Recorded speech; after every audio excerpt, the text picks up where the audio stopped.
Tyrese McAllister, the therapist on the mic, bringing mental health wisdom, shining bright like a light. Guiding souls to peace, leading minds to the right. With her codes by her side, they soar to new heights. Marcy Trueheart in the mix, mental health advocate, speaking truth, sparking change, grinding like a maverick. Empowering minds, lifting spirits, it's never too late. Together with the crew, just trying to do great. Jamie Tyler in the house, a TV star, champion mental health, taking it far, sharing stories, inspiring minds, raising the bar, with codes by the side, reaching for the stars. Music therapy, breaking stigmas all around. With this crew, they here for the town. Mental health help, spreading love profound. Their voices echo loud with a resounding sound. Music therapy, here to make a change, spreading love, sharing knowledge in a world so strange. Tyreese, Marcy, Jamie on this mental health range, standing united this far from a game. Greetings, greetings, greetings, ladies. Hey, Greetings. Happy birthday! Thank you. Happy birthday, Jamie! Technically, Yes. I'm excited. I got 5 more hours, technically. But I'll tell you. Taurus season is amongst us. Listen, happy birthday to Anthony as well. I'll make sure I reach I out will to you make guys sure he knows. tomorrow as well. It's Taurus season. I mean, May Taurus are the best Taurus. We already know that. So I'm going to give you time. that. Okay. I love Taurus. I must admit, I love me a good old Taurus.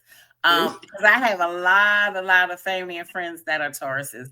So I really love Tauruses. But that Gemini Taurus, we work sometimes. Yeah. I got one of them too upstairs. Don't even remind me. Who's the Taurus? I'm the Taurus. Jason's a Gemini.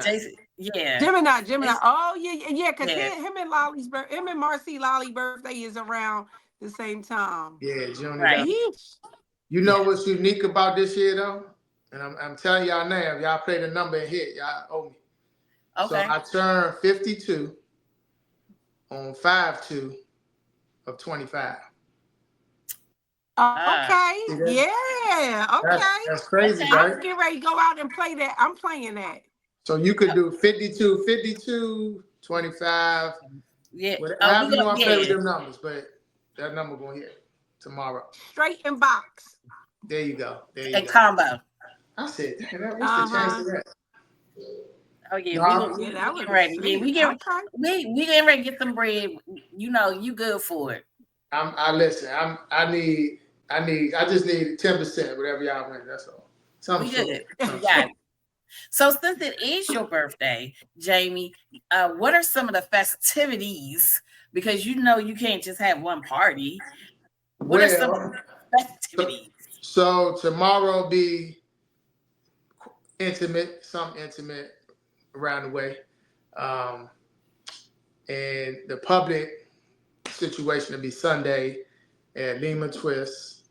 It's a brunch at 2 and then to an after party at 5 till we go home. And that's Sunday, May 4th at Lima Twist, Northwest. Okay. So that'll be Sunday. Tomorrow is, if you know, you know. You feel me? That's it. Right. So Saturday is probably recovering from Friday, getting my life back in order and get ready for Sunday. I love that you put recovery in there, right? Like, I just got to have a mental health moment on that you put recovery in there, because I think people forget, even when they party, even if it's their day, it's their time, that the recovery piece is very important. Good for you, JB. Oh, you learned so much. And I'll tell you this, in all honesty, I really didn't want to celebrate this year. And why? Just because I've been through so much, so many close calls of not being here. I always celebrate every birthday like it's 50 or whatever number milestone. And this year, I really was not in the mood. It's just like a cloud over the world, and it's hard for me to get in my normal mood as I lead up to May 2nd. But I pushed through. I did put something together, but I was telling her no, nothing. In all honesty, and I mean we talk about it every Thursday. Just keeping up with the news, and then there's various things going on just outside of the news. It's just, I was just like, I'm not feeling it. but you will be celebrated this weekend if you like it or not. Right. Well, I'm gonna get it together by tomorrow. But that was for the other 4 months. I was like, nah, I'm good. I'm good. I'm good. Yeah, and understandable because I remember one year, Tyreese. I remember I was like, I don't wanna, but I was also in a really deep depression. And Tyreese was like, "Oh, you gonna celebrate today?" Yeah. So she made me, but of course, I ended up feeling much better afterwards. So this weekend, Tyreese, what are you doing? Celebrating Jamie's birthday and Anthony's birthday. That's Yeah, right. so yeah, pretty much that's it. I dedicate myself to making sure that the Taurus man in my life is celebrated. I'm really big on birthdays, right? Like especially people like us, we do so much for so many people all the time. If you're a parent, if you have parents, like it's always making stuff about other people. So when it's my time to shine, my birthday weekend or my birthday season, I really like to do it up big and let people love up on me. I think sometimes people really struggle being loved up on, like, and I welcome it, right? Like that's how I get poured back into. And then sometimes people don't want to do that. So birthdays are like a big deal for me. So anybody around me, I'm down for a celebration. I don't have to just celebrate mine. I'm down to celebrate other people's birthday. I'm excited, to put the attention on that person whose birthday it is, so that they can get the attention and feel the love. Sometimes that's really for some people. Unfortunately, that might be the only time they can feel loved up on, right? Like when people give you your, as my pastor would say, give you your flowers while you live and tell you what you mean to them, and it's an opportunity to show them, because we get caught up in life every day, and may not. I may forget to tell Jamie how wonderful he is, and I'm grateful for the friendship and the opportunity that he has afforded me, right? But your birthday is the time that I'm like, yay, Jamie, right? Like Right. that's important to me. And same thing with Marcy. Her birthday comes, and I'm like, and Marcy, especially because she says shares her birthday with my daughter, but we always busy on that day because of the gun violence work that we were doing. And so I really want to support and celebrate her, because a lot of times she's so self-sacrificing. So when else do you really get to tell people how amazing and special they are? So I Right. like birthdays for that reason. Oh, I me agree. too. I love a And celebration. and, I love and a in my birthday. birthday, August 30th, and on my birthday, August 30th, feel free to celebrate and love up on me, because I'm here Absolutely. for it. All day, every day. Every Y'all, day, August 30th. them Virgos. Yep. Yay! Yes. So All right. now, question, Jamie. Is the food bank Saturday? Because that will be the first Saturday of the month. Right. It will be diapers. And Diapers. Okay. actually, I learned that it's a men's weekend, so it's no women this week. Oh, okay. Yeah, because I had another volunteer that hit me, and I connected her with the daycare, and they was like, it's just all men, because they're actually gone this weekend, so the men are running the show. I Oh, was okay. I So would I'll love to stay be home. there, but I don't see me being up at 8 o'clock tomorrow. So I told them hold it You down can for me. have you can have your birthday weekend off Right. without any guilt feelings. Yeah. Okay. Yeah, well Okay. I So definitely canceled that tomorrow. yeah. Yeah. So that means I won't be there on Saturday either. Okay. But Cool. next month we back. Next month. Yeah. Yeah. And as far as the food, Gerald's still working on that. Okay. It's still Okay. diapers. Okay. Okay. Now Tyreese, you are doing something this weekend. Actually, I am, and we'll talk about it. But usually every weekend I'm booked, but I happen to get asked to support an event on trauma, and of course, that's my thing. And this one is talking about sexual abuse trauma, and so we're gonna be viewing a documentary, which is really a very good documentary, and we have the creator of the documentary as our guest this evening, or as one of our guests this evening. She'll talk about her documentary and the event. So there'll be question and answers, and of course, I, being a therapist, are gonna we'll be there for support. And I have a member, whoa, sorry Uh-oh. guys, a member of my team who's also coming to support women who might be struggling, because it can be a very emotional topic. So Okay, that's what I that's have going on Saturday, and stay tuned so that you can hear our guest or join us on a virtual couch, Miss Terrell, and she'll talk about her creative work. so today we have two. Actually, we have two guests. Oh, this weekend I'm going to be with you, Ty, and Oh, good. celebrating Jamie. So yes, so Good, that's good, what. good. Yeah, that's how my weekend was rolling. And I can't dance because I hurt my knee, so I Oh can't no. go dancing. So I'm sad in a way. I'm very sad, but Oh I no. know I have to stay off this kneecap.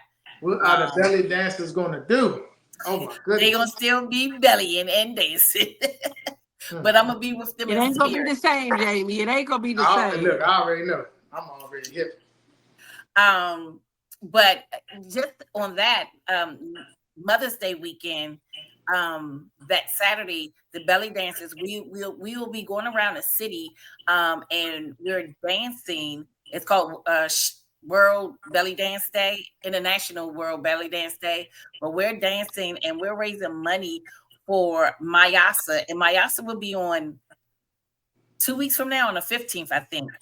And she's building a school in Tanzania. So we are raising money to help her build a school in Tanzania. So I'm really excited about that. I won't be able to dance because of my knee injury, but I'm definitely supporting. But also just love the fact that we will be supporting international education.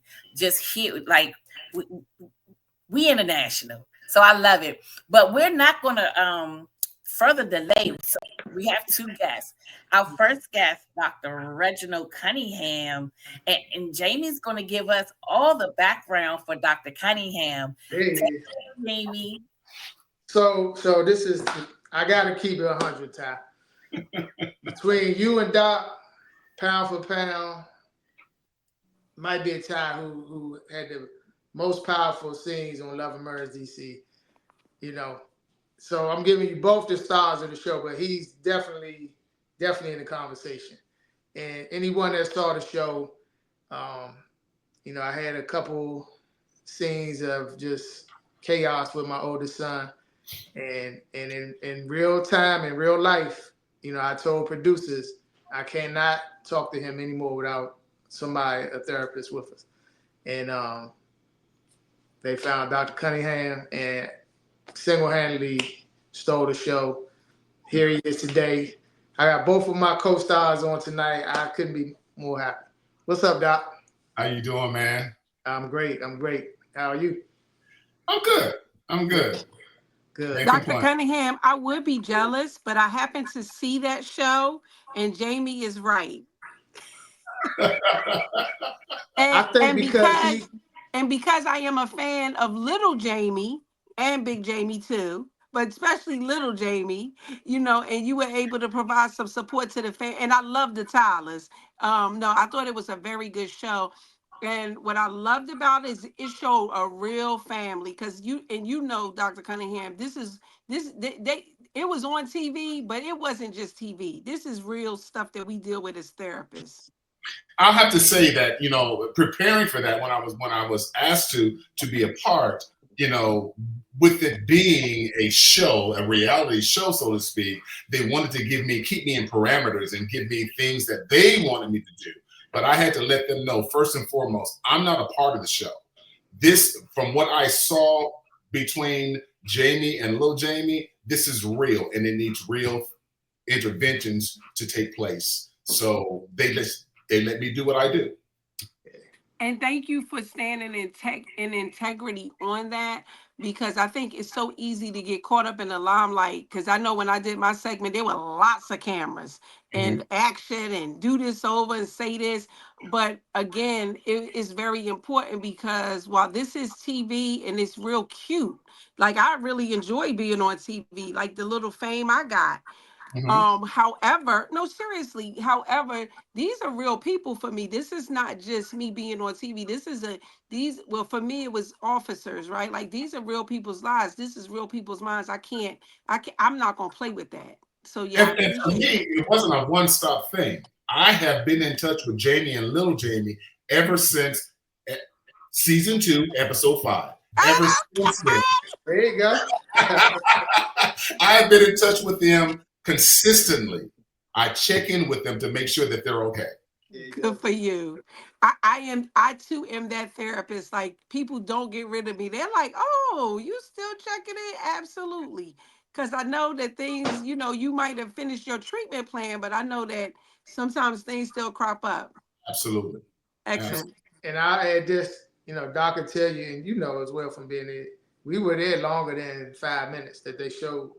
Like, we talked for a good little while, did the TV stuff as well, but we really talked. And of course, they can't show the whole conversation, but what we got across in that time frame, helped me tremendously. And I think he saw the repercussions from it. He was like the hottest thing on the internet. Everybody calling me, please tell me, because that scene was so relatable with late 40s, early 50-year-olds with these 20-something-year-old kids. And so many people were messaging me like, man, that's my son, that's my daughter. Mm-hmm. And Doc, just a question for you. How does it feel being on reality TV, and what did you think about the fame you received? I have to say, preparing for it, it was intimidating. Because I knew I'm going to be flashed all across America and maybe beyond. But when I got in that room, when I sat there waiting for you to arrive, all of that went away. I went into therapy mode. So being on reality show, yes, I was there. But my job was making sure that I did my job, which was what they asked me to do, intervene with what was going on between you and little Jamie. It was intimidating, I ain't gonna lie. Because, we're in this small room, and there's 3 cameras over here, there's 1 over here, and I don't know which one is on me or on them. But again, I concentrated on making sure that I listened to what they were saying so that I could give them responses that would help them or develop some type of coping skills that they could learn from. Yeah. And I know for the people watching, I must have sent your number to, I don't know, just say 10, 15 people. What were you seeing consistent with those questions based on what we went through? The referrals that I got, because I'll be honest with you, my contacts actually grew exponentially, and they didn't want to see nobody but me, based on because of what was presented to them. It told me something that we don't talk about, and that is there's people out here that are struggling. There's people out here that want help. They just don't know how to go get it. Yeah. A lot of people say exactly that. I didn't know what to do. I saw the show and messaged you, and I said, I don't know if he's taking clients because he retired, but this is the number. Reach out to him. And every referral that I got from you, I took. Okay.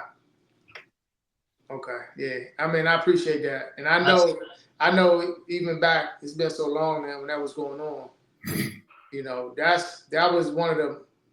And then Doc too, her scene as well, but that scene, because it was before hers, I think that really turned my character around. And that's what I wanted to do. I wanted to get off the TV BS, playing the game. Y'all both been there. Y'all know how they do. And I said, man, we got a serious issue.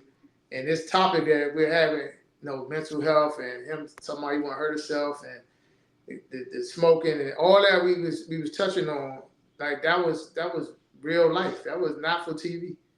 And what I think people fail to realize is that when we're talking about mental health, what you and Jamie were going through is not really looked upon as a symptom of mental health, but it actually is. It's how we show up. It's how we respond to conflict. It's how we respond to life. And sometimes that shows up so differently, especially with people who look like us, that we don't want to attach the label mental health, but it actually is. Right. You know, it's like physical health. We want to be well in our bodies, and we need to want to be well in our minds.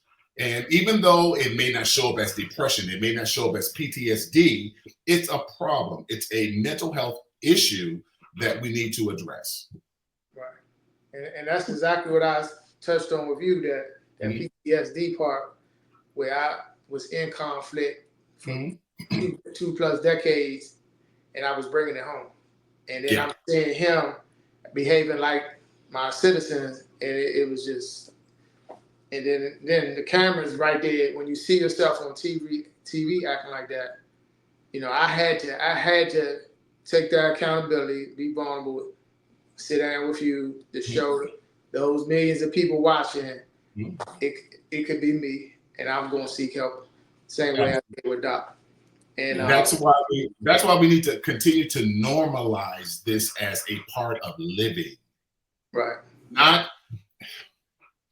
It's not what mental health was seen in when I was growing up. You know, I ain't gonna tell you my age, but you know, back then and back when my parents, you know, to be mental meant that you need to be hospitalized. Right. But today, being, you know, when we talk about mental health, it's human.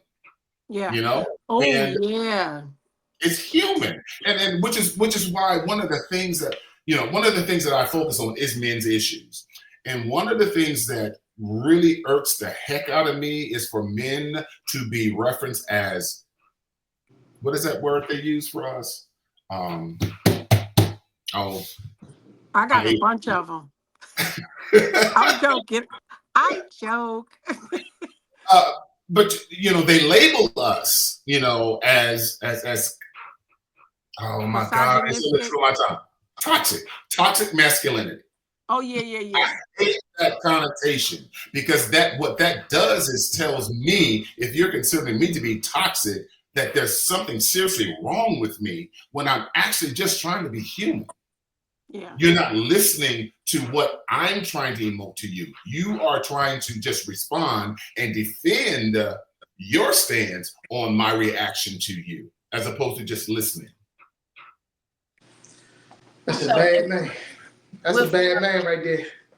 Stop it, baby. You know, men's health, like you said, with the toxic masculinity, which people will put on you from their own standpoint of, you know, insecurities.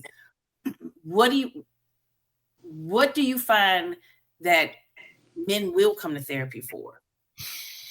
You know, there has been a shift, and I'm not going to say it's because that's what I focus on. I think there's just been a shift in men, particularly Black men, making the choice to enter in an environment where they explore themselves and why they are who they are and why they do what they do. We still got a long way to go, but I do believe that, you know, I've been able to actually guide my patients from a place of unknowing what's wrong or why they do what they do, to actually identifying, because we don't grow up being able to put names to what we're feeling, to put names to what we think. And I challenge men. One of the first questions I ask in therapy when I'm seeing a new patient is, who are you? And if I could read your mind, what would I discover? Which gives, it shocks them, because it's a question that's not normally asked. If I could read your mind and you would be totally honest and open with me, what would you tell me? Because I believe that there is always something underneath everything. We normally show up with a representative, not ourselves. We show up to give an impression that we got it all together. And a lot of times when when I ask a person, you know, how you doing? I'm fine. No, you're not, for real, for real. That's just the response you're going to give me to keep you from digging deeper. Mhm. I dig deep. I tell them, take out your phone, put it on camera, put it on you. Tell me what you see. Once you get past the visual, what else do you see? I say, go deeper. Because I believe, we stand in the mirror every day to brush our teeth, but we're not really looking at the essence of what or who I am.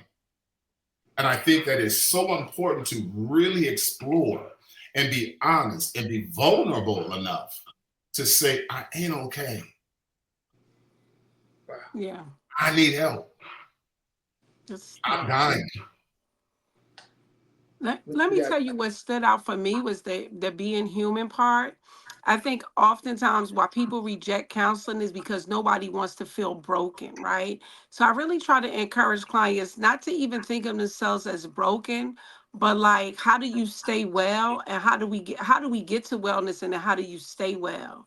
I think that's the thing. For me too, one of the things that I find with African Americans people, men and women, is that they don't like the diagnosis word, right? Like they don't like, I don't want to have anxiety. I don't know. I'm not depressed, or I just can't sleep. I'm like, well, okay, you okay with having insomnia, but let's talk about what's keeping you up at night, because we don't have to call it that thing, but let's treat it. And people have been more susceptible to that. But Absolutely.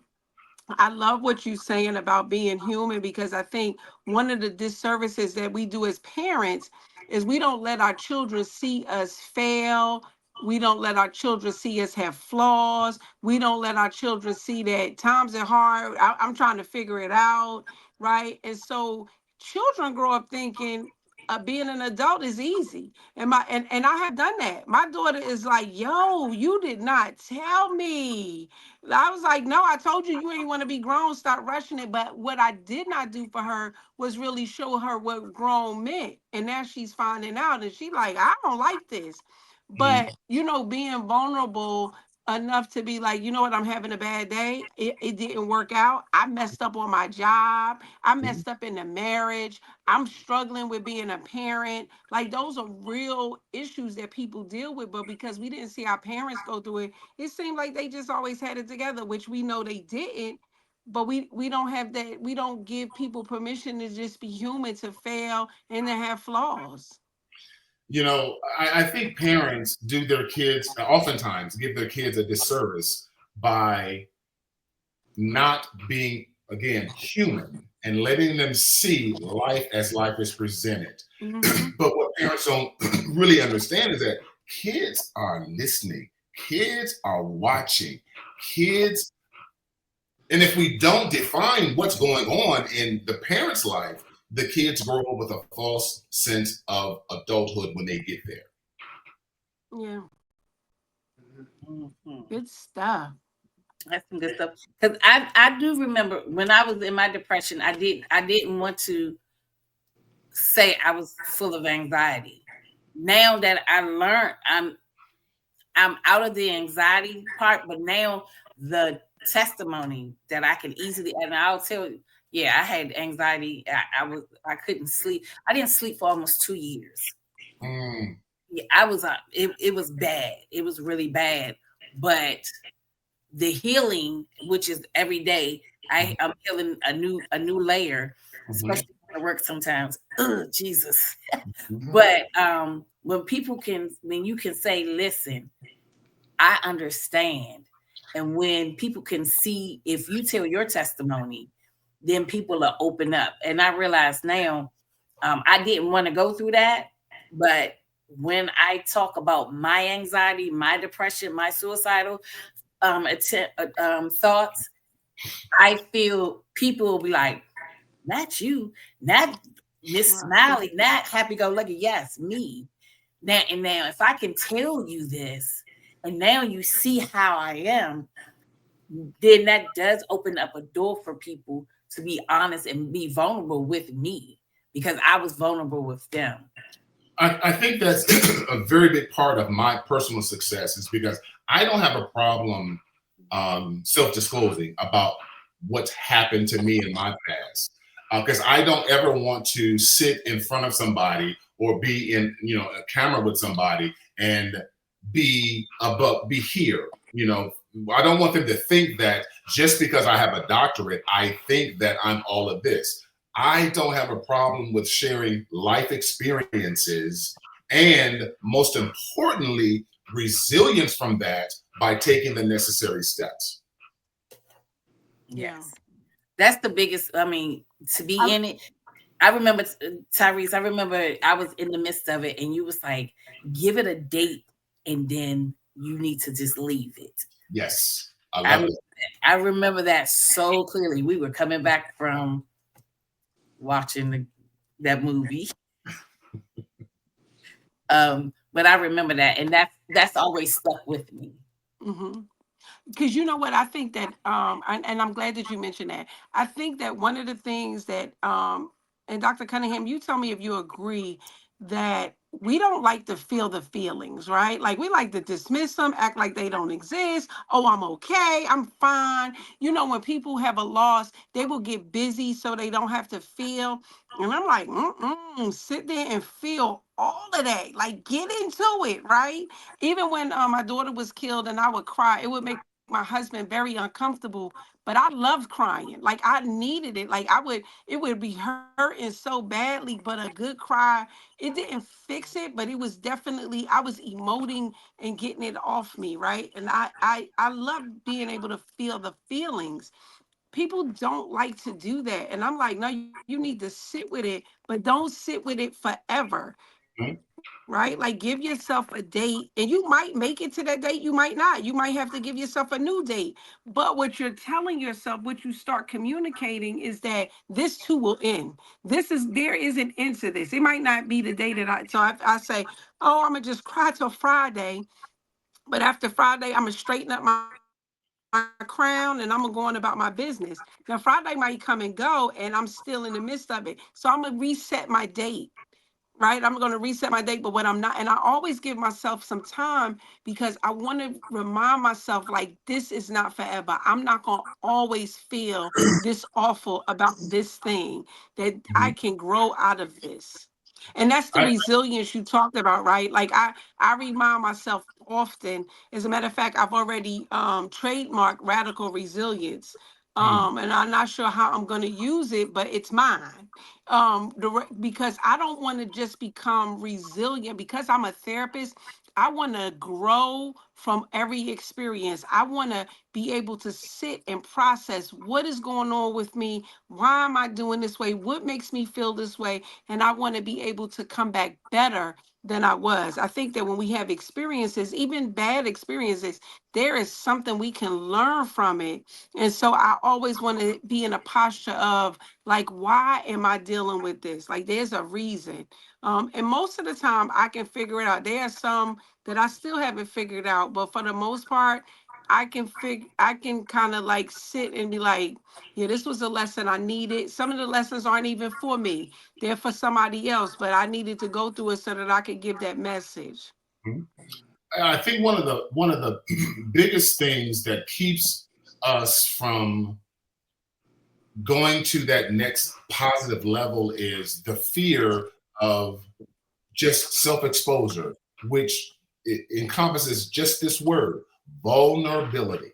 I think we're afraid of that word because for so long it was looked upon as something that's wrong with me. It was something that makes me weak. When actually being vulnerable is probably one of the biggest and most important gifts you can give yourself. Because in that process, you're saying, yes, I'm this. I suffer from this, but I'm working on it. I've gotten better because I've opened up and taken off all of those masks that we wear from the time we leave our house to we come back to our house because we're trying to present to everybody else that we're different, that we're better, that we are okay, if you will. When in Dr. fact, Cunningham, some people wear them in the house. And no, that's true, right, right? Like some people are not absolutely even right. real with themselves in their home with their family. Now I know Yeah. Marcy can relate to this. For women, well, we put on makeup, We got these wigs we wear. We got our high heel shoes and a bra, right? But when you come home, you get all of that stuff off. Them shoes get kicked off, that bra get unsnapped, that wig comes off, the makeup comes off, and then you're just there. And I think that, I mean, that's a metaphor that people can relate to. Like you getting rid of all of the stuff, but like once you get in your home really should be a sanctuary for you Absolutely. when you feel safe to be exactly who you are, right? Like there are masks that I wear. Like I do not curse when I'm in front of my church family or Mm-hmm. when I'm at church. But when I'm not at church, I got a regular little potty mouth, but not at work, right? Not at work because I'm a professional at work, right? So there are masks we put on and take off, but I still try to stay Tyreese. But at home, you get all the Tyreese for real, for real. Yeah, New Jersey come out. Uh-oh. Uh-oh. But I wanted to piggyback on what y'all was just talking about, like, and I'll be 100% honest. That was the toughest thing I ever did, to get on national TV. I mean, both of your scenes, but his was first, so it's definitely that scene, and it was something we did while we were sitting there. He made Lil Jamie and I stare at each other, no talking, just this close, staring right in each other's eyes. And what we do, I think we bust out laughing. I'm like, start joning on each other, and it just lightened the mood. But it was like that was really awkward. Like it was crazy that It forces you to look at you, and it forces you to look at the other person differently from what the problem is. It forces you to go back. This is my baby. This is the person that comes from me. So with that being said, let's work on us. Let's work on why the problem even exists and get to a better place. Yeah. It's a technique that I use a lot, and it is very uncomfortable. And most times when I do that with patients, especially with couples, the first response is to bust out laughing. Yeah. But as I sit there, I just watch. And a lot of times what comes out of that is tears, because they're reflecting on something that's more important, and it's the love that they share with one another. And let me ask you this: if somebody didn't see the show, I don't know what rock they were under. Season 2, episode 5. Love and Marriage DC. Watch all 3 episodes. But just for this, it might be 1 or 2 watching that did, in case they did. Mm-hmm. What is your exact title and the people you assist, so they can know? Oh, I might need it. Are you retired yet, or did you go back? Or I got back to Atlanta Sunday. Okay. But again, my practice is still in DC. I do virtual sessions here. I am a licensed professional counselor who's licensed in DC, Maryland, Georgia, Ohio, and I assist people in transformation. I assist people in getting them to identify the exact nature of what's going on with them. And a lot of times, it's not necessarily the mental diagnoses that we hear about. It's more about, how do I survive life and what life is presenting to me, particularly with Black men. And if your practice, they want to reach your practice, what number or email or website would you give them? They can call my assistant at 443-415-2328. Because of this show, they can call me direct at 410-961-7192. And please reference this show. That's probably the best way. Or they can go on my website, my group's website, RV as in Victor C counseling.com. I have I think 9 therapists working. And what I've actually done is I always take new and upcoming counselors to help them adopt to my particular philosophy. So they're being trained in how I also do therapy as well. Gotcha. Do you take insurance? I do. Most. I take everything. Yeah, I take everything. Okay. Yeah. And I would just leave anybody watching this or watching on a replay. You know, if you have a child, young adult who is smelling themselves and y'all find yourself in confrontation, Dr. Cunningham practice, if it's him direct or one of his counselors, please reach out and sit down and be vulnerable and just sit down and talk to him with your child. It Thank you, Jay. changed my life. And like I told Doc when I took her class, I'm all about seeing everybody win and supporting Black business. And I was real intentional about getting her on national TV as well. And I'm just thankful that they found you to be in my scene. So I just I want to appreciate give you it. your flowers today. Thank you so much. And Dr. No problem. Cunningham, yeah, I want to thank you too, especially for working with our Black males. As a clinician myself, often I get the call from Black men who want to be seen by a Black male. So I'll be referring you to, because I want to provide people whatever they need to do what they need to do, right? And because I don't have a Black male therapist in my practice, I want to make sure that I can give the people exactly what they need. Sometimes they'll be like, well, I guess I'll stick with you, and that's fine, right? But like when you know, I don't have a problem referring. It is enough work for Either. all of us to have some. Yeah, absolutely. So yes, thank you so much for what you do. I know that this is not, I always tell people it's not hard work, it's hard work, right? It's You hard gotta look, work. because we're not gonna get rich doing this work. So it is, we do this work because we want to have an impact. So again, thank you. Absolutely. Thank you. All right. Thank you, Dr. Cunningham. You Now, guys. Dr. Cunningham is coming off the stage. Now, Tyreese, we have Miss Angela Terrell, and she's coming on the stage. Ah, there she is. And okay. Hey, Angela. Hi, how is everybody? Good. How are you? We're Good. good. I'm sorry I'm in the dark. Look, about 45 minutes ago, it was You're still light fine. outside. No, You can you're see. fine. You're fine. Thank you. Thank you so much. First of all, I forgot to mention this while we were on with Dr. Cunningham, but not only is May Jamie's birthday, but it is also the very first day of Mental Health Awareness Month. So all month long, we'll be doing mental health awareness. I will be doing some lives and some education for people about mental health on different topics all month long.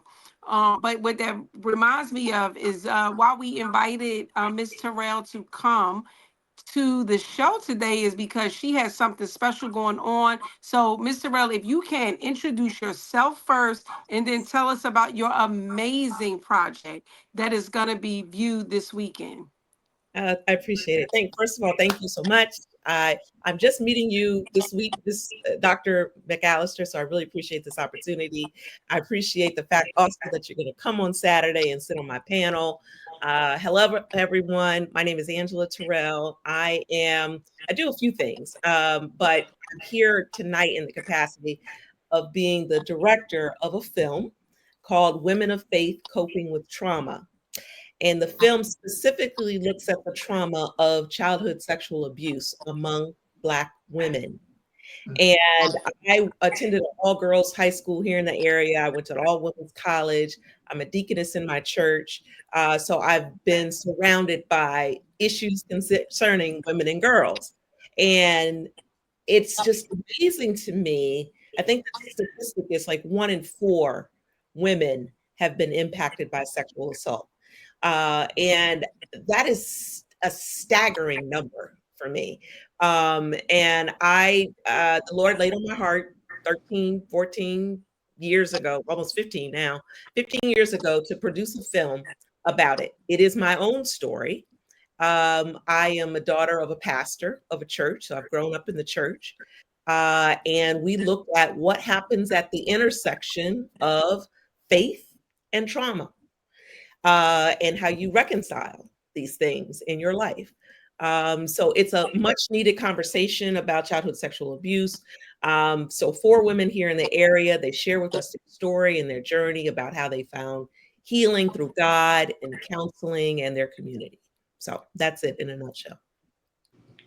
Amazing. So I had a chance to view the film before Saturday, and I did find it to be very good. And I don't know if I shared this with you, but I actually am a sex offender treatment provider. So I I work with offenders. And so like the film, and I have worked with victims as well, or survivors. I like to call them survivors yes, as well. But yes, I think that this, especially for the Black community and especially for the church, that we do yes, not talk about sexual assault that happens in the church and amongst people who are members of churches, and that we really have to have a conversation so that people will talk about it more. What I think was surprising to me is I don't think when people look at the statistic 1 in 4, so that's if you have 3 friends, right. if you have 3 friends, and most people have at least 3 friends, that's 4 people. At least one of them has been sexually assaulted. Like Yep, that is a staggering number, and I don't think people really look at it like that matters. So if you have 8 friends, 2 of them have been assaulted. I think when people start looking at statistics, because that's right. sometimes statistics are numbers, but like how Yeah, do I insert myself or my group of women friends into this statistic? And it's very alarming. it But is. also it starts the conversation. So you're marketing this to churches and programs so that women can start having a conversation. That's right. That's right. My what the Lord told me to do, and this has been a battle because I didn't want to do this. You know, this is hard work, and so that's why I so appreciate what you all were just talking about, and with your conversation of being therapists and helping people through their traumas, because it's heavy work. And so I'm not a therapist, but I just doing this work and hearing their stories and doing the interviews. And as I tell more people that I produced this film, oh, that's my story. That's my mom's story. Oh, my aunt was molested. And it's like, oh my goodness gracious, like it is it's a lot. And so I through fits and starts, I got this done. I wanted to do everything else. I wanted to go into real estate. I was going to go into planning, commercial development. I started an online store. Look, none of that. God was like, no, I need you to do this, ma'am. Please sit down. And so I finally got it done. I submitted it to several film festivals. It won a few awards. So I really appreciate that. Congratulations. Thank you. Thank you. I really appreciate it. All glory goes to God. So after that, I thought I was done. And Lord kept tapping me on my shoulder, said, no, you're not done. Now I need you to put together a website. So I said, well, Lord, I don't know anything about a website. Like what? And of course, he said, as he always does, sends you people to help you. And so there's a lady, Robin Singletary. She and her husband lead a church in Baltimore, and she's a graphic designer. Shout out to her business, Bird's Eye View. She does fabulous work. She did my website. The website, by the way, is www.womenoffaithfilm.com. So it's a little bit long, but womanoffaithfilm.com. She did a fabulous job. And so I put together the website, and the film is there. So anybody hearing this, the film is there. If you can't make the screening on Saturday, you can watch the film online. And my goal is to build out resources there for women in general, but I particularly have a heart for Black women. But building out those resources so you have a starting point so that the film could that website can be a starting point for a person who's not ready to go to counseling or not ready to tell anyone, but know that that's their story. They can go to the website, and there's a starting point that literally takes you through like step 1, step 2, step 3. I want to eventually get a list of counselors that specialize in sexual trauma that people can call. There's a music playlist on there. There's scripture on there. There are books on there, Mm. and the film is there. So that's what I'm trying to do, trying to get it out to churches, colleges, and conferences. So say, for instance, if the American Psychological Association comes to town, this could be, a session in their conference, at their conference. So if anybody wants to have us come, I'm doing this for free. I'm not charging anybody. I am looking for sponsorship so I can continue to do it for free. But I'd love to be able to come to any church, anywhere, anytime. The ladies in my film, the cast, they're ready and willing to come as well. so we can talk about this much needed issue. So where would the film be showing this weekend? So we will be, let me get my little flyer, made sure that I had it handy. So I'm pleased to say that the Council of Churches of Greater Washington is partnering with the New Bethany Baptist Church in DC. So it's going to be held at New Bethany Baptist Church at 1300 10th Street Northwest, DC, 2001 zip code. Again, 1300 10th Street Northwest, DC. It's a few blocks up from the convention center. Plenty of parking. They've got 3 parking lots. We'll have light refreshments. It's this Saturday from 2 o'clock to 4:30. So we're going to start the film first, and then we'll have the panel discussion afterwards. And all are welcome. And there's no cost to attend. I just wanted to commend you on being vulnerable and telling your story. Thank you. As someone who got on national TV with my whole life and stuff like we were just talking about with Dr. Cunningham, I know it's not easy. Yes. And, just like we were telling him, I know the effect of sharing those stories and me sharing, unfortunately, that relationship I had with my oldest son back then. Mm-hmm. But it helped a lot of people. And I just want to commend you for taking that step and putting it on film. I didn't know it was about your life until you brought it. I was like, oh, okay. Well, it's not. So here's what's interesting. I actually did an interview. Another shout out to Kia Dupree. She has a photography studio in Hyattsville. So this is an all Black women production. So I'm really pleased for that. So the videographer, the sound, the editor, the cast, the director, everything, all Black women. So I love that. But Kia Dupree, we shot all the interviews at her studio in Hyattsville. And I shot my interview, but I didn't include it in the film. So I'm actually not in the film. When I was speaking with my mom about it, I knew I wanted to keep it to 1 hour. And so I wanted to give the other ladies more time for the film. So I took myself out. So I'm going to edit mine together separately and put it up there. So all the full interviews are going to be there. And, after doing your show and what Dr. Cunningham was talking about, we shoot so much more footage than we can include. And so I'm going to put it all out there. So their full interviews are going to be up there. My full interview will be up there. And I just pray, my prayer is that it helps somebody, start the journey towards healing. Now, this is the magic question. Yes. Did you see Love and Murders DC? I did not. Oh, see, I knew it was one out there that I was talking to. And she right there. You missed Dr. Cunningham and Dr. McAllister. I did. They're amazing scenes. Yes, I did. So I did not see the show. I'm so sorry. I'll send it to you. I'll send it to you. You got homework. You got 3 seasons to catch up. I do. And you'll actually see kind of when you think back to what we were all just talking about, you'll see how my character, how I was portrayed, it's me. I gotta eat it, but it's still reality TV. And you'll see how I take accountability for my behavior and I change the narrative as it moves on. I see. And Doc and Dr. Cunningham were very big in making me do that. Well, Jamie,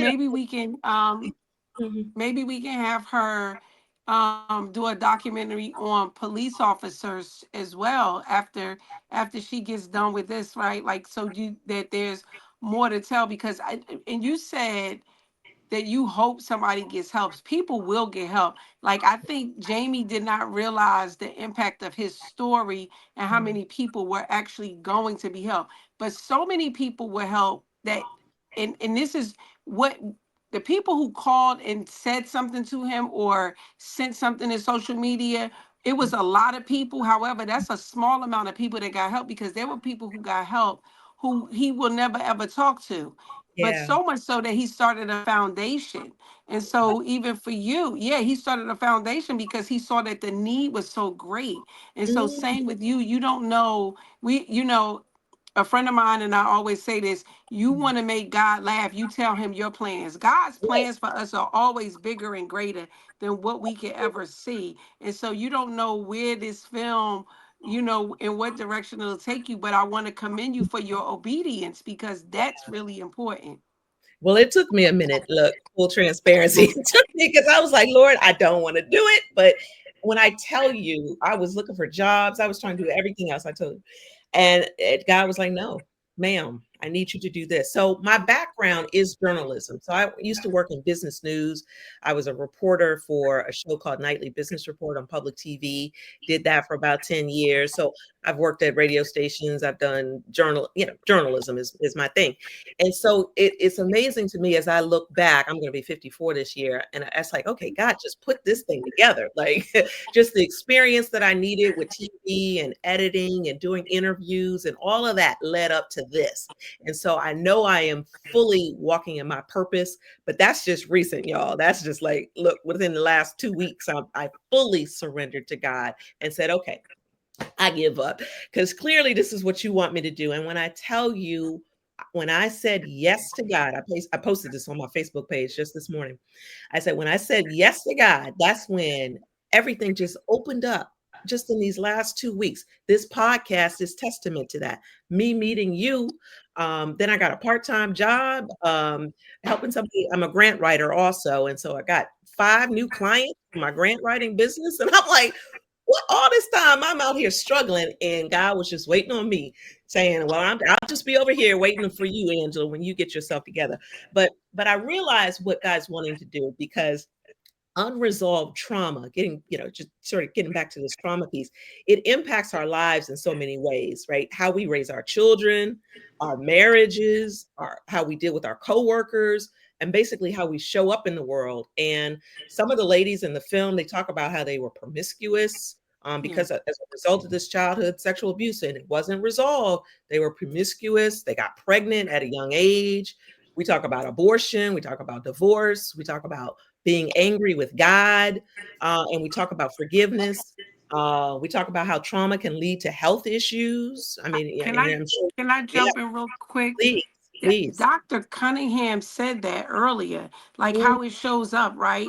And I think that Marcy will laugh when I say this word, but I'm consistently telling my friends, my family, myself, we got to give people grace. Like, we don't know their story.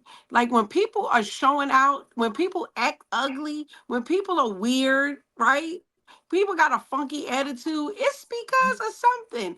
And if we give them grace, that's the best thing we can give them, right? Right. Like, because they're showing up, they're not showing up as the wounded, hurt little kid, which we all could, we all could like try to help that person. They're showing up as the B, but we don't know what led them to become the B, right? It's so true. So I just, it just reiterated, and not everybody's been molested, but hurt is hurt. Hurt is If hurt. you've been hurt, if you've been harmed by people, you've been hurt by people who are supposed to care about you, or who you've cared about, or Right. things just didn't go right, you're gonna act ugly. You're Well, gonna one act of the like ladies that. you're going to hear on Saturday, one of the ladies, Ivy, she tells her story, so I can say her name. She used to carry a bat in her car, like a bat, because she was just ready to fight. Like anything pop off, she was ready. And then another lady, Marilyn, she grew up in Baltimore. She tells the story in the film of how she could spit a razor out of her mouth and cut you. And they used to call it a $150 because it'd be like 150 stitches or something. I was like, oh my goodness, right? But that was that unresolved trauma. And so they recognized what it was. And then others in the film, they talk about how they stayed close to the church, but they sought to be perfect in other ways, right? They blamed themselves for the trauma, for the abuse.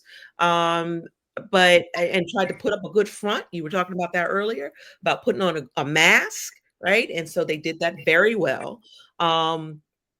Anyway, it's a lot. We pack a lot in there, and there's so much more to discuss. And so that's where the panel discussion gets. We're able to sort of unravel all of those pieces. So yes, I'm excited. I want to go back to perfection. And Tyreese told me this, and I actually told somebody this today. Perfection is a trauma response. Mm-hmm. So don't put your trauma on me. Okay. I'm exemplary of what I do. Yeah. But perfect, I'm not. Yeah. So sit that trauma response down. Don't bring it over here. Yeah, it's so true. It's so true. So, but thank you. I really appreciate this. You're welcome. Thanks for Well, coming. listen, I can't wait. I'm sorry. Go ahead, Jamie. No, I said thank you for coming. I'm looking forward to checking the film out. Yes, thank you so much. Yeah, thank you so much for honoring. I do. I got my homework. Next time you see me, I will have done my homework. Start with season 3. Start with season 3, episode 8, and work your way backwards. Okay. No, it really is. It really is. There's a lot of good nuggets in that show. A lot of good, and I must say that most of them have come from the Tylers. But you'll see some others. You'll see somebody in that show who needs some grace too. And Jamie, you know I've shared with you about giving people grace. Giving people grace is the reason why people act out. So anyway, but thank you so much for joining us today. I will see you on Saturday, and we want to just make sure our listening audience will see us on Saturday as well, and on Sunday for Jamie's birthday. It's Sunday. But thank you again. Thank you all. Thank you. All righty. So, I got a good affirmation. There you go. I honor my mind as a sacred space of healing and strength. Each day, I give myself permission to feel, to rest, and to grow. My peace is my priority, and I am worthy of support, clarity, and joy. Ashe. Ashe. Amen. Great show, lady. Great All right. Good night, everybody. Good night. Hold on. Thanks again. Okay. Thank you. We're out. Okay. Come on, Marcy. Come on, Marcy. Tyreese, get your student over there. Okay. The music. I'm trying. We're going.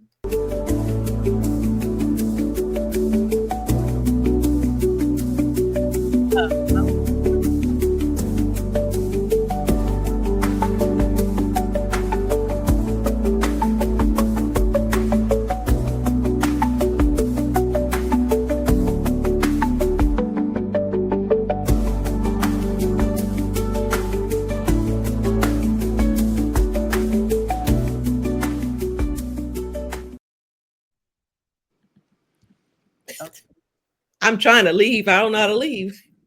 She got to do it. Cut us off, Marcy. I'm trying to cut it off.